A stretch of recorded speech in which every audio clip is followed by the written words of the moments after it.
श्री गुरुदेव दत्ता। आज का दिन दूसरा भाग ट्रेड का बारे में एस्ट्रोलॉजी के साथ समझते हैं, किंतु ये सारे सिर्फ और सिर्फ जानकारी के लिए, ज्ञान प्राप्ति के लिए। जो भी ट्रेड या ट्रेडिंग करेंगे तो खुद का सोच और समझ और विवेकता से ही करना चाहिए। किसी ने कुछ कहा इसलिए मैं कर दिया हूँ, ये बात कभी भी नहीं आना चाहिए, क्योंकि प्रपंचपुरा में हर एक बिजनेस में किसी ना किसी चीज़ का ग्रुप चाहिए, सहायता चाहिए, कमेटी चाहिए, मीटिंग चाहिए, कहीं सारे विषय। ट्रेडिंग में ऐसे नहीं होता। ट्रेडिंग में सब कुछ आप खुद ही हो। आपका खुद का ही प्लान है, आपका खुद का ही पैसा है, आपका खुद का ही कर्म है, उसी का फल है। ये ध्यान रखते हैं। आगे एस्ट्रोलॉजी का बेस डन। पहले 27 नक्षत्र है। 27 नक्षत्र को 9 में विभाग करने के कारण 9 ग्रह के लिए, एक एक ग्रह के लिए तीन नक्षत्र होगा। उसमें सबसे पहले अश्विनी नक्षत्र और मखा नक्षत्र और मूला नक्षत्र, ये केतु का नक्षत्र है। इन केतु का नक्षत्र वालों का, जो अश्विनी मखा मूला नक्षत्र वाले जो होंगे, इनका विचारधारा इस रूप से रहती है, क्योंकि इनका बचपन सबसे ज्यादा क्षमता, मतलब शुक्र दशा कहा जाता है, वो बचपन में अर्थात 20-22 साल 25 साल पहले ही संपूर्ण हो जाती है। तो इसलिए इस समय पे इन लोगों को जीवन में एक क्षमता या सीख, ये सब मिलने से पहले ही संसार का सुख में ये लोग लिप्त हो जाते हैं। तो इनको कठिनाई बहुत ज्यादा होती है।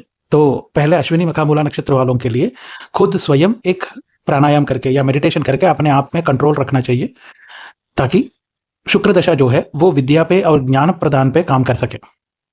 मतलब 20-22 साल से पहले पढ़ाई जो है उस पर पूरा ध्यान रहना चाहिए, तभी उनका सहायता ज़्यादा रहेगी। यदि उस समय का कोई दिक्कत हो गया है तो भी कोई चिंता करने का जरूरत नहीं है। ये तीनों नक्षत्र वाले गणेश जी का आराधना करें, गणेश जी का दीक्षा जैसे करें, ताकि 1 साल के लिए 2 साल के लिए कुछ नियम बनाए अपना जीवन में। साथ साथ गणेश जी का आराधना भी नियम बनाइए। एक समय होना चाहिए। नियम का अर्थ है मैं एक बार भोजन करूंगा, ठंडा पानी से नहाऊंगा, जमीन में सोऊंगा, ये सब नहीं है। गणेश जी का एक पूजा, एक प्रार्थना, या कोई भी संकष्टहर गणपति स्तोत्र ऐसे, या गणेश जी का मंदिर जाना, किंतु एक भी दिन मिस हुए बिना। और एक समय होना चाहिए, जैसे सुबह 6 बजे, 7 बजे, 8 बजे, ऐसे कोई भी एक समय रखो। कुछ भी हो जाए, बारिश हो जाए या बाढ़ आ जाए, तो भी वो समय मिस नहीं होना चाहिए। ये आदत डाल सकेंगे यदि 1 साल के लिए, तो इनका जीवन का बहुत बड़ा बदलाव आएगी।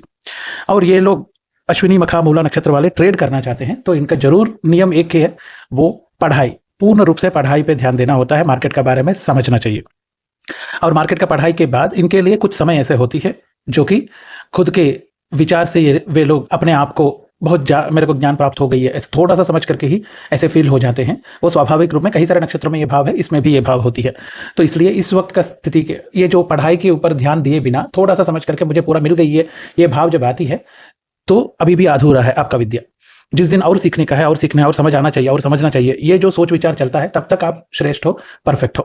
इसलिए आजीवन आप लोगों के लिए कुछ ना कुछ नया चीज सीखते रहने से ही आपका जीवन में शांति, सुख प्राप्ति रहती है। और ट्रेडिंग का मार्ग के लिए भी आपको कम से कम 2 से 2.5 साल लगना पड़ता है पढ़ाई में, तब जाकर के आप एक रास्ते में विजय प्राप्ति ले सकते हो। अब आगे ट्रेडिंग के बारे में एक विचार समझते हैं। ट्रेड करना है, इस प्रश्न के ऊपर आज का बात है। ट्रेड क्यों करना है? ट्रेड करना चाहिए, ठीक है, कर लो, किंतु उसका बारे में जानकारी कितना है? एक प्लान है? क्यों ट्रेड ले रहे हो? कोई भी चीज जानकारी है? यदि ये सारे चीज, क्वेश्चन आंसर दोनों आपके मन में नहीं है, फिर भी ट्रेड लेने चाह रहे हो, तो ध्यान रखना, इमोशनली ये आपको दलदल में फंसा देगी मार्केट।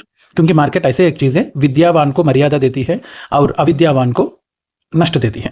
मतलब जाने बिना जो भी मार्केट करेगा उनको नष्ट में डुबा देती है, जान करके जो जाता है उनको हिम्मत के साथ और विजय भी देती है। ये एक चीज है। जैसे कि बिना प्लानिंग का मार्केट में ट्रेड करना चाहते हैं, वो कैसे करेंगे? वो सिर्फ चार्ट देखते हैं, कल नीचे गया था, परसों नीचे गया था, तो आज तो ऊपर जा सकती है सोच करके चले जाते हैं।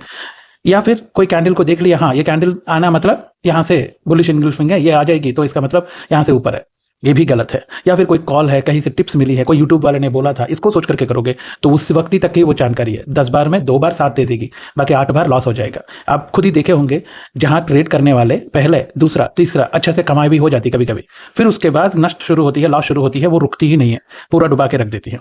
इसका अर्थ ये है, बिना प्लान करे, बिना जानकारी के ट्रेड करना सबसे बड़ा गलती है। प्रोफेशनल ट्रेडर जिसको कहते हैं, वो विदाउट प्लानिंग कोई ट्रेड करते ही नहीं है। उनका दिन में वो नो ट्रेड है। फिर प्लानिंग क्या होती है, वो कैसे समझते हैं, कैसे समझना चाहिए प्लानिंग को? तो प्लानिंग का रूल ये है, ज्यादा नहीं, बहुत डीपली मत जाना, आगे जाते जाते डीपली जाएंगे तब तक के लिए। एक सपोर्ट क्या होती है, रेसिस्टेंस क्या होती है, साइड वे क्या होती है, इसको समझना चाहिए। और कितना देर के बाद इसको साइड वे माना जाता है, कितना देर के बाद इसको सपोर्ट रेसिस्टेंस को माना जाता है, वो कैसे देखना है, इसका समझना एक सरल मार्ग है, अच्छा से समझ सकते हैं। इसका बिना प्लानिंग के आप ट्रेड कर रहे हो। और दूसरा, जब ट्रेड का एंट्री लेना चाहते हो, तब 3 क्वेश्चन और मन में रखो। पहले, मैं क्यों एंट्री ले रहा हूं? ठीक है, ले रहा हूं तो मेरा कितना तक रिस्क में तैयार हूं। तीसरा, कितना प्रॉफिट के लिए मैं सोचूं। प्रॉफिट हमेशा आखिरी में रखो, पहले रिस्क के बारे में सोचो, तो आपका विजय तथ्य है।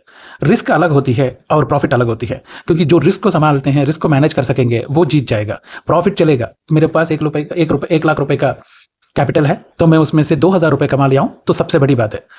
किंतु मैं उस जगह पे 5,000 खो दिया हूं, वो सबसे बुरी बात है, क्योंकि मेरा 1,95,000 हो गया। कल और 5,000 गया तो 90,000 हो जाती है। वो भयानक है, क्योंकि वो गिरना शुरू होती है जैसे अपना हाथ से ये कोई भी बॉल या कोई भी चीज़ गिरना शुरू करती है, तो गिरते जाएगी, वो रुक नहीं सकता, उसको पकड़ भी नहीं सकते ढलान होते हुए। मार्केट का ढलान भी बहुत बड़ा है, तो इसलिए पहले एंट्री लेने से पहले मैं क्यों एंट्री ले रहा हूं, कितना तक मेरा रिस्क है, होने दीजिए। आपका रिस्क में इस स्टॉप लॉस हिट हो गई है, फिर दोबारा ऊपर चला गया, कोई दिक्कत नहीं, आज का दिन इतना ही है, तो यहां रुक जाए, फिर दोबारा के लिए इंतजार करें। तुरंत उसको कवर करने का सोच में रिवेंज ट्रेड कहा जाता है, उसका बारे में भी आगे समझते हैं। एक बार लॉस हो गया तो उसके बारे में एक रिवेंज ट्रेड ले लूं और आगे बढ़ूं और कुछ नया सोचूं, या और कोई नया ट्रेड ले लूं ताकि लॉस कवर कर लूं, ये सोच कभी मत रखना। जैसे ट्रेड में एक बार लॉस हो गया तो समझ लेना अग्नि में आहुति दे दी चुके हो। जो आहुति दे दी अग्नि में, वो फिर वापस नहीं आ सकती है। वैसे ही ट्रेड में एक बार लॉस हो गया, वो दोबारा नहीं आ सकती, अब नए रूप से उसको फिर कमाना पड़ेगा, किंतु जो गया उसको दिमाग में रख करके कभी आगे ट्रेड नहीं लेना चाहिए।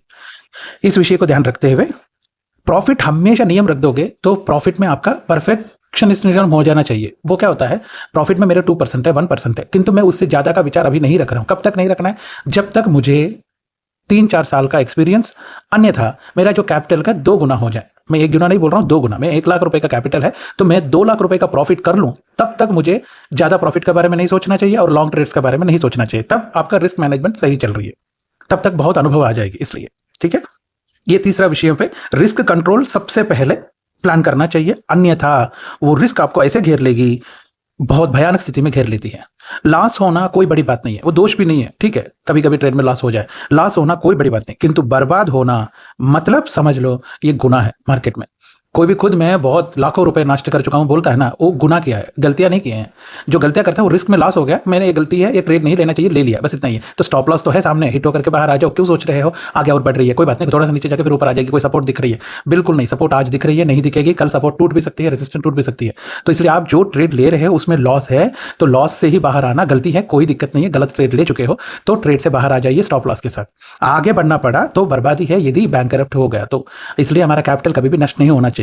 इसको ध्यान रखते हुए मार्केट के बारे में थोड़ा थोड़ा करके समझते हैं। 1 महीने के लिए ऐसे कई सारी चीजें समझ करके फिर मैं आपके साथ मेरा अपना ट्रेड का अनुभव जो है और ट्रेड का बारे में भी आपको समझाऊंगा, और ट्रेड का सामना लेते हुए आज का दिन क्या हुआ, क्या गलतियां हैं, ये सब चीजें एक एक दिन एक एक विचार के साथ और कैसे ट्रेड हुआ है इस बारे में आपके साथ मैं शेयर करूंगा।